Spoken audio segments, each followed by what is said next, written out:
Welcome to a reading of Social Conundrums. Today I'm going to read Part 6. Once they reached the Reiser's home, Gershom felt as conflicted and confused as ever. Talking to Hannah hadn't helped, but he guessed deep down he should have known it wouldn't. He really only had two choices, accept or fight. There wasn't a third option. Hannah then turned towards him. "I'm going into the burrow. The first symptoms of the disease should start in the next few hours.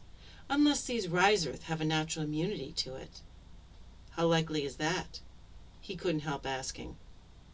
Even in the midst of his dilemma, he found her study of the Reiser's predicament interesting. Hannah's excess legs were sucked back into her body as she stood. "I haven't found any yet, and so far I've observed 20 separate Reiserth packs die from this illness." It was disheartening, but the Reiserth were a numerous lot, and 20 packs was barely 5% of the population. "I hope this one proves to be resilient," he said. Hannah shrugged her shoulders. "It would be nice to see, but the disease's symptoms are quite fascinating in itself to witness. The virus could be said to mimic the ways of the Reiserth. It infects the entire body. No organ or system is left intact when the creature dies. Inasmuch as the Reiserth eats the entire animal, so it can be said that the virus eats an entire Reiserth." Her eyes dilating, revealing a genuine respect for the virus. Gershom thought of those creatures being eaten alive from the inside out by a microscopic organism. He didn't mind witnessing the Reiserth killed because it was quick and efficient. This sounded messy and prolonged. Gershom knew Hannah really enjoyed her work, and in this case her scientific objectivity served her well. He, however, didn't feel he could watch the Reiserth die in that manner and feel as comfortable about it as she did. Hannah gave a small chortle. "I will see you at the next Social Code Committee meeting," she said, divining accurately that he had no intention of staying. He wished her farewell, transformed back into the dragon, and left. Anne. Kim is the name of the mediator Ezekiel assigned to assist us in creating the social code for the new planet's inhabitants.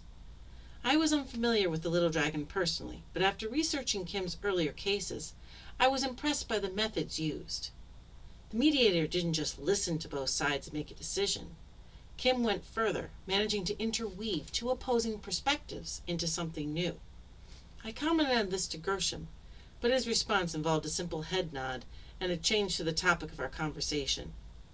Ever since our time in the garden, he avoided discussing the Social Code Committee situation with me anymore. Instead, he encouraged us to spend time in more pleasurable pursuits.